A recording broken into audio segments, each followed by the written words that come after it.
தேவாய தஸ்மை நமஹ. அனைவருக்கும் என்னுடைய வணக்கங்கள். பகவத்கீதையினுடைய 12வது அத்தியாயமான பக்தி யோகத்தை நாம் பார்த்து வருகின்றோம். இதில் பகவான் கிருஷ்ணர் அர்ஜுனனுடைய கேள்விக்கு பதில் சொல்வதாக இந்த அத்தியாயம் அமைந்திருக்கின்றது. அர்ஜுனுடைய கேள்வி என்ன என்றால், பகவான் கிருஷ்ணர் 1வது அத்தியாயத்திலிருந்து 10வது அத்தியாயம் வரை பகவான் கிருஷ்ணர் கர்ம யோகத்தை பற்றியும் ஆத்ம ஞானத்தை பற்றியும் கூறினார்.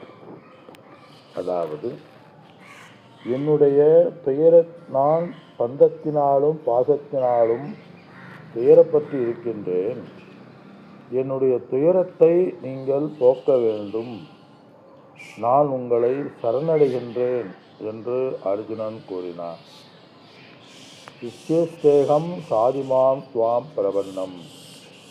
எனக்கு எது நல்லதோ அதை எனக்கு கூறுங்கள். எது எனக்கு நன்மை பயக்குமோ அதை எனக்கு கூறுங்கள் என்று கூறிய பகவான், ஆத்ம ஞானம்தான் நன்மை பயக்கும். அதாவது சாஸ்திர சிரவண மனன நித்தியாசனம்தான் ஒருவனுக்கு நன்மை பயக்கும் என்று கூறினார். அதே இந்த இடத்துல நிருகுண பிரம்மம் என்ற வார்த்தையை அர்ஜுனன் பயன்படுத்துகின்றான். ஆனால் அதே சமயத்தில் கர்ம யோகம் நீ செய்ய வேண்டும் என்று பகவான் கூறுகின்றார். இப்போ ஆத்ம ஞானம்தே மோட்சத்தை கொடுக்கும்னு சொன்னால், பகவான் நீ ஆத்ம ஞானத்தை தேடுன்னு சொல்லியிருக்கணும். ஆனால் பகவான் என்ன சொல்கிறாரு, கர்மயோகத்தை செய், உபாசனையை செய்யன்னு ஒரு ஞானத்தை பற்றி 6வது ஸ்லோகம் முழுவதும் கூறினார்.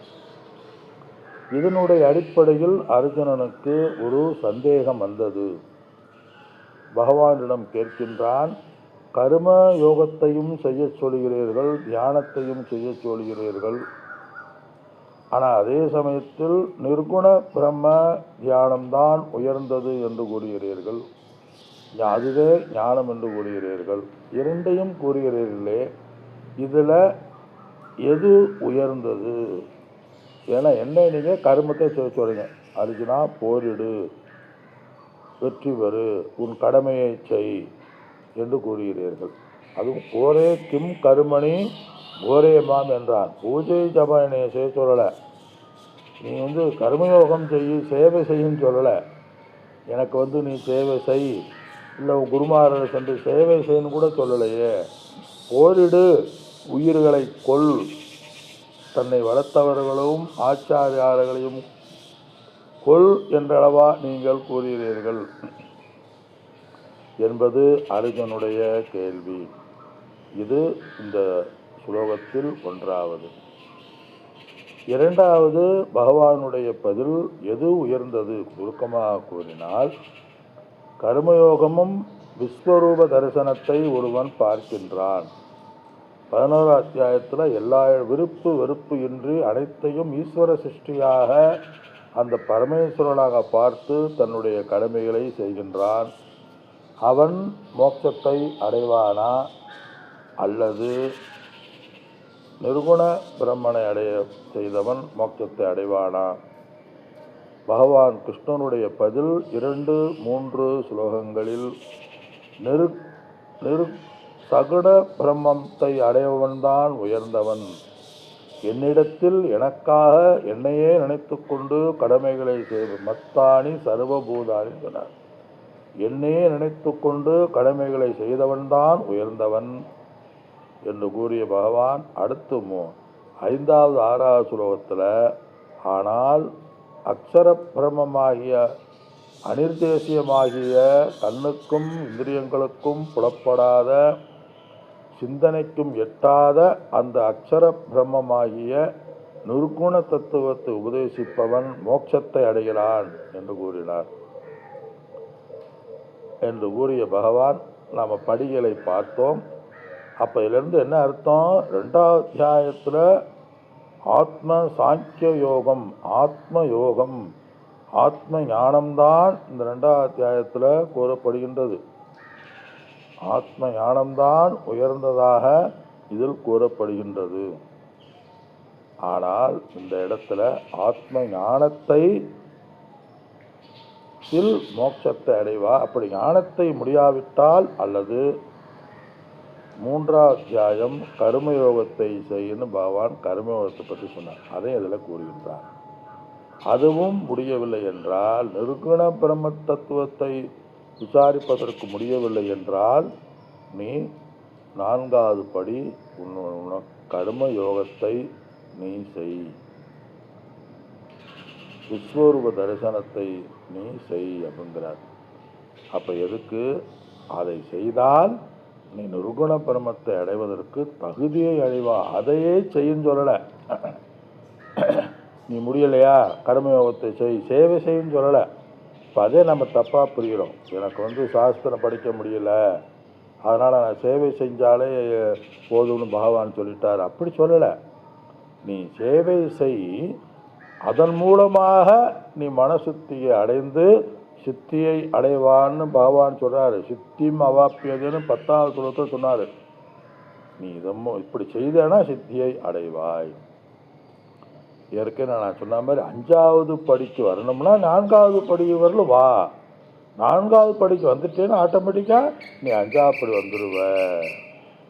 அதனால் காலேஜ் படிக்கணும்னா +2 படி, +2 நல்லா படி.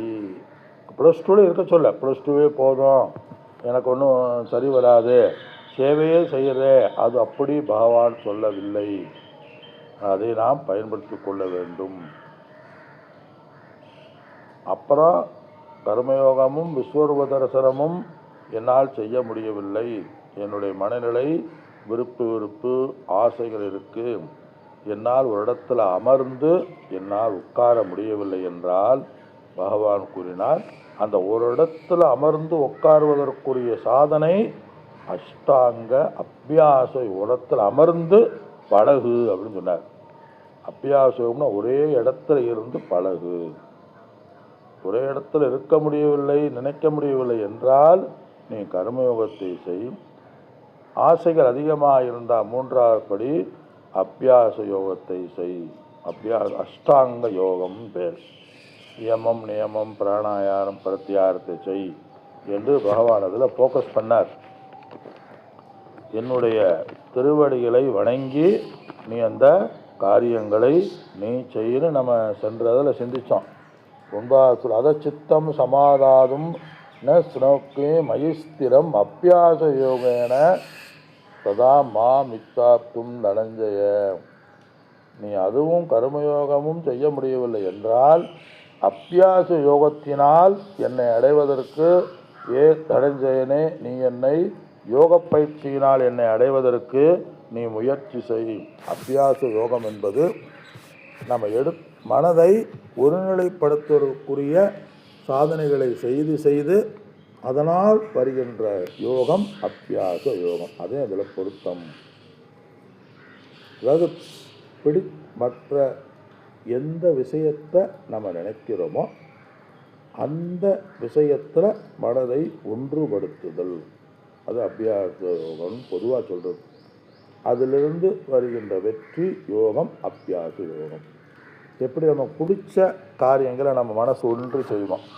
உதாரணமாக சொன்ன மொபைலை பார்த்தீங்கன்னா ரொம்ப மற்றவங்க பேச கூட கேட்காம, யார் போகிறவரை கூட பார்க்காம மொபைலை பார்க்கறது மாதிரி, டிவியை பார்க்கறது போல ஒரே கண்ணும் கருத்துமாக அந்த இறைவனையே நினைத்தல் அபியாச யோகம் பொதுவாக சொல்லுவோம். ஆனால் இன்னொன்று அஷ்டாங்க யோகத்தில் அபியாச யோகத்தை பற்றி சொல்லப்படுகின்றது. அதில் இயமம் நியமம் இதில் சொல்ற இயமம் நியமம். இயமம்னா இந்திரிய கட்டுப்பாடு, நியமம் மனக்கட்டுப்பாடு, ஆசனம், பிராணாயாமம், பிரத்யாகாரம், தாரணம், தியானம், கடைசியில் சமாதி. இதில் 8 அங்கத்தை நீ செய் என்று கூறிய பகவான் அடுத்து மூன்றாவது படி சொல்லிட்டார். அப்போ அபியாச யோகமும் என்னால் செய்ய முடியவில்லை என்றால் நான் என்ன செய்கிறது? 10வது ஸ்லோகத்தில் சொல்கிறார். அந்த ஸ்லோகத்தை நம்ம படித்து, பாகவத தர்மத்தில் சிலது சொல்லியிருக்கு, அதை நீ பின்பற்றுன்னு பகவான் சொல்கிறார். 10வது ஸ்லோகம். அப்யாசோப்யசமர்த்தோசி அப்யசமர்த்தோசி மத்கர்ம பரமோ பவ மத்கர்ம பரமோ பவ மதர்ப்பம் அபிகர்மாணி மதர்ப்பம் அபிகர்மாணி குர்வன் சித்திம் அவாப்யசிம் குர்வம் சித்திம் அவாப்யசி. அப்பியாசக, நம்ம இதெல்லாம் புரியும்படியாக சமஸ்கிருதம் இருக்குது. அப்பியாசக, அப்பியாசத்திலும் அபி அசமர்த்தக, அப்பியாசத்திலும் கூட அசமர்த்தகன சமர்த்தன்னு சொல்லுவாங்கள்ல, இது சமத்து அப்படிம்பாங்க சில பேர். அவர் அசமர்த்தன திறமையற்றவனாக இருந்தால் மத் கர்ம பரமோ பவ, அதாவது அபியாசம்னா ஒரு இடத்துல இருந்து பண்ணுறது. இப்போ பிராணாயாமம், பிரத்யாகாரம், தியானம், சமாதி, இதெல்லாம் பார்த்தீங்கன்னா ஒரு இடத்துல இருந்து பண்ணுறது. அது பிராணாயாமம், பிரத்யாகாரம், சமாதி. அந்த ஒரு இடத்துல இருந்து பல மனசு அடங்கலைன்னு சொன்னால் மத் கர்ம பரமோ பவ, எனக்காக கர்மத்தை நீ செய். ஒரு இடத்துல இருந்து என்ன செய்கிறையோ அதை நீ எனக்காக செய்கிறார். மதர்ப்பம் அபி, எனக்கு அர்ப்பணமாக கருமாணி செயல்களை குருவன், செயல்களை செய்யும் பொழுது சித்திம் அவாப்யசிங்கிறார். அப்படி செஞ்சால் நீ சித்தியை அடைவாய் சொல்கிறார். அதாவது ஒரு இடத்துல உட்கார்ந்து தியானம் பண்ண முடியவில்லை என்றால் நீ எதை வழிபடுகிறாயோ உன்னுடைய கடமைகளை எனக்காக அர்ப்பணம் செய்கிறார். மனதில் 1008 ஆசை இருக்குது, 1008 திட்டம் இருக்குது, 1008 பிளான் இருக்குது. வீடு கட்டணும், பிள்ளைகளை படிக்க வைக்கணும், இதை வேலைக்கு போகணும், சம்பாதிக்கணும், இஎம்ஐ கட்டணும். இதெல்லாம் இருக்கும் பொழுது எப்படி ஒரு இடத்துல உட்கார முடியும்? லோனை போட்டு வீடு கட்டிட்டு, லோனை போட்டுட்டு கல்யாணம் முடிச்சுட்டு பண்ணால் எப்படி இருக்கும்? எப்படி ஒரு இடத்துல உட்கார வைக்க முடியும்?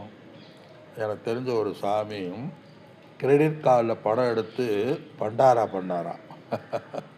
சாதுக்களுக்கு மகேஸ்வர பூஜை பண்ணாராம் கிரெடிட் கார்டில் பணம் எடுத்து. அப்படிலாம் பண்ணி அப்படிலாம் பண்ணக்கூடாதுன்னு சொன்னேன். இல்லை சாமி அதை அடைச்சிட்டேன்னு சொன்னார். இன்னொரு சாமி இருப்பார், கடை வாங்கி அன்னதானம் பண்ணுவாங்க. அடுத்த ப்ரொவிசரில் கடை வாங்கி அன்னதானம் பண்ணுவாங்க, யாராவது கொடுப்பாங்கன்னு சொல்லி அன்னதானம் பண்ணுறது. அப்படி இருந்தால் எப்படி தியானம் பண்ண முடியும்? அதே நினைப்பாத்தே இருக்கும். அது மாதிரி இந்த இடத்துல ஒரு இடத்துல இருந்து என்னால் உட்கார முடியாது, நான் ஓடிக்கிட்டே இருக்கணும் அப்படிங்கிற ஆளுக்கு லோக்கல் லாங்குவேஜ் தான். ஒரு இடத்துல இருந்த மாலை சாஸ்திரம் படிக்கவும் முடியாது, 5வது படி சாஸ்திரம் படிக்கவும் முடியாது.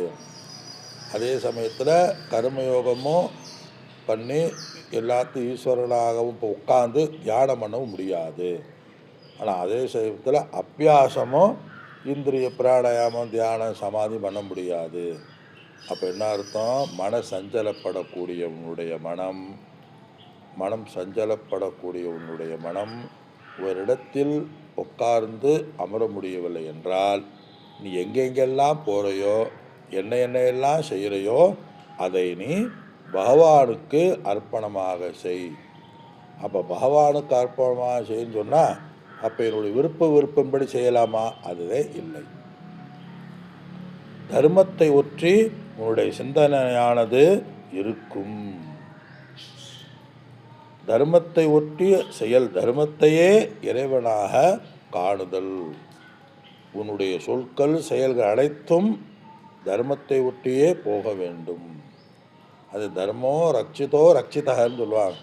தர்மத்தை நீ பின்பற்றினால் அது உன்னை பின்பற்றும். தர்மம்ங்கிறது என்ன?